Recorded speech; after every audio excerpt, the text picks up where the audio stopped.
Science हमें वक्त आने पे बताएगी, लेकिन हमें जो नजर आता है वो जो नई वेरिएंट्स आए हैं, खुसूसी तौर पे पाकिस्तान के अंदर जो बरतानिया का वेरिएंट आया है, जो ज्यादा तेजी से फैलता है और ज्यादा मोहलक भी है, वो एक बहुत बड़ी वजह बनी है इस वबा के फैलाव के अंदर जो एकदम से तेजी आई है। हमने जायजा इसका भी लिया, जाहिर है हम सारी दुनिया को देखते हैं, तो हमने ये जायजा लिया कि इस वक्त हमारे खित्ते के अंदर क्या हो रहा है। इससे पहले जब ये वेरिएंट फैला था तो वो रीजनल ट्रेंड लगा दें यार। जब हमने ये जायजा लिया था यूरोप के अंदर तो ये पहले होना शुरू हो गया था, लेकिन अब जब वो हमारे खित्ते के अंदर फैला है तो हमें जो नजर आ रहा है इस वक्त, जो वबा का फैलाव हमें नजर आ रहा है, वो सिर्फ पाकिस्तान नहीं, वो पूरे खित्ते के अंदर हमें नजर आ रहा है। जब हम भारत को देखते हैं तो भारत के अंदर हम देख रहे हैं कि एक वक्त के अंदर रोजाना के उनके जो केसेस थे, यौमिया केसेस जो थे, वो तकरीबन 10,000 से भी कम रह गए थे। वो आज से एक दो दिन पहले जो है 47,000 से ज्यादा पे पहुंच चुका था। हम बांग्लादेश के अंदर इसी तरीके से जब देख रहे हैं तो हमें नजर आ रहा है कि इजाफा इतनी तेजी से हुआ है, वहां पे भी 4 गुना से ज्यादा इजाफा हो गया है चंद हफ्तों के अंदर वबा के फैलाव के अंदर, और इसी तेजी से ये वबा फैलती चली जा रही है, जो आपको चार्ट्स के ऊपर भी नजर आ रहा होगा। अगर आप देखें तो वही शक्ल इख्तियार करता जा रहा है पूरे खित्ते के अंदर। दूसरी चीज जो मैं आपको दिखाना चाहता हूं, जिसकी वजह से हमारे ख्याल में ये खतरा उस लेवल पे पहुंच गया, अगली स्लाइड पे आ जाए, वो खतरा हमारा किस तेजी से बढ़ रहा है, वो आप देखें। जिस चीज को हम सबसे ज्यादा गौर से देखते हैं, और सबसे ज्यादा गौर से जो हम देखते हैं, वो इस चीज के ऊपर नजर रखते हैं कि हमारे जो अस्पताल हैं उसके अंदर जो कोरोना के मरीज जा रहे हैं उनकी क्या तादाद है, और वो किस तेजी से उस तादाद के अंदर इजाफा हो रहा है, और क्या हमारे अस्पताल के सिस्टम के अंदर ये कैपेसिटी मौजूद है कि इन तमाम मरीजों का इलाज किया जा सके। और हमने ये देखा कि जब पहली लहर आई तो उस लहर की जो पीक थी, उस पीक के अंदर हमें, यानी सबसे ज्यादा ऊंचा जो सतह थी, तो हमारे जो क्रिटिकल केयर के अंदर जो पेशेंट्स थे, यानी वो जो ऑक्सीजन पे थे, जो वेंटिलेटर के ऊपर थे, वो 3300 से ज्यादा मरीज हमारे मुल्क के अंदर कोरोना के मरीज जो हैं वो क्रिटिकल केयर के पेशेंट्स थे। जब हमारी दूसरी लहर आई तो उसमें जो सबसे हाईएस्ट लेवल हमने रीच किया वो 2511 लोग जो हैं वो क्रिटिकल केयर के पेशेंट थे, यानी पहली लहर से तकरीबन 800 पेशेंट कम थे। ये तीसरी लहर जो हमारी आई है, और अगर आप वो देखें तो किस तेजी से इजाफा हो रहा है, ये जो आपको चार्ट के अंदर नजर आ रहा है, जो हमारे क्रिटिकल केयर के मरीज हैं,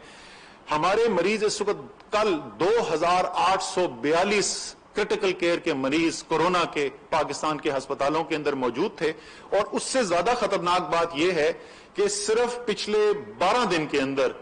1000 का इजाफा हुआ है, यानी ये 1800 कुछ से बढ़कर ये 2800 कुछ पे चले गए हैं। अगर इसी रफ्तार से खुदा न खास्ता इजाफा होता गया तो हम अगले चंद दिन के अंदर, अगले हफ्ते के अंदर हम उस लेवल से ऊपर निकल जाएंगे जो पहली लहर में हमने जून के अंदर पीक देखी थी। और आप सबको याद होगा कि उस वक्त क्या हालात थे। अभी भी हमारे पास मैसेज आने शुरू हो गए हैं, हालांकि शहरों के अंदर कैपेसिटी मौजूद है, लेकिन क्योंकि हम कैपेसिटी के करीब पहुंचना शुरू हो गए तो लोग अस्पताल में जाते हैं और कुछ लोगों को उन अस्पताल के अंदर बेड नहीं मिलता। ये सब आपको बताने का जो वजह थी, वो अहमियत को, वो आपको को खौफ नहीं पैदा करना, लेकिन हमें पता है कि पाकिस्तानी जब ये फैसला कर लें कि उन्होंने उस हिकमत अमली पर अमल करना है जिससे इस मर्ज का मुकाबला किया जा सके और वबा के फैलाव को कम किया जाए, तो हम कामयाब होते हैं उसके अंदर। अल्लाह ताला ने बहुत करम किया है और अल्लाह ताला की मदद से हम कामयाब होते हैं। हमारी जो इंतजामिया है, सूबाई इंतजामिया जो है, ICT की इंतजामिया जो है, उन्होंने बहुत जबरदस्त किरदार अदा किया है। लेकिन आज खुसूसी तौर पे हमने, क्योंकि ये ज्यादा इस वक्त फैलाव जो है वो पंजाब, खैबर पख्तूनख्वा, आजाद कश्मीर और इस्लामाबाद के अंदर देखने में नजर आ रहा है, क्योंकि यहां पर बरतानिया का जो स्ट्रेन है वो ज्यादा फैल गया है। चीफ मिनिस्टर पंजाब ने भी आज हमें ज्वाइन किया था, उनसे भी बात हुई है। और तमाम पॉलिटिकल लीडरशिप से मेरी ये दरखास्त है, चाहे वो हुकूमती पॉलिटिकल लीडर्स हैं, वो हमारे अपोजिशन के लीडर्स हैं, ये लीडरशिप का वक्त है। ये वक्त है दिखाने का लीडरशिप और इस पैगाम को पहुंचाने का कि हमने मिलकर एक दफा फिर ये जो वबा जो फैल रही है, इस वबा का हमने मुकाबला करना है, अपने लोगों का दिफा करना है। और ये इस तरीके से करना है, इसको वबा को उस हद तक नहीं फैलने देना जिसमें खुदा न खास्ता ہمیں لوگوں کے روزگار کو نقصان پہنچانا پڑے. ہماری حد الوسع کوشش یہی ہے, لیکن آپ دیکھ رہے ہیں کہ جس تیزی سے یہ پھیلتا چلا جا رہا ہے, اگر ہم نے فوری بر وقت اقدامات نہیں کیے تو خدا نخواستہ ایسی صورتحال بھی ہو سکتی ہے کہ ہمیں اس سے زیادہ مزید بندشیں کرنی پڑیں. مجھے پھر سے یہ یقین ہے کہ من حیث القوم جب ہم فیصلہ کر لیتے ہیں, یہ میرا بالکل, میں دل سے اس بات پہ یقین رکھتا ہوں کہ پاکستانی جب فیصلہ کر لیں من حیث القوم کہ ہم نے کوئی کام کرنا ہے, ہم اس میں کامیاب ہوتے ہیں. ہم پہلے بھی یہ دکھا چکے ہیں, اس کورونا کے لحاظ سے بھی یہ دکھا چکے ہیں. تو اگر ہماری پولیٹیکل لیڈرشپ لیڈ دکھائے گی, ہمارے سماجی, ہمارے دینی جو اسکالرز ہیں,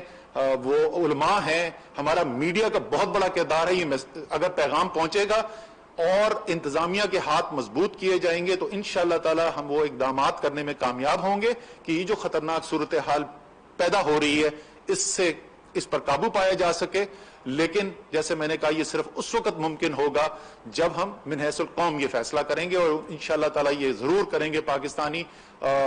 آپ کا شکریہ ادا کرنا چاہتا ہوں. اپنے گھر والوں کا, اپنے پیاروں کا خیال رکھیں.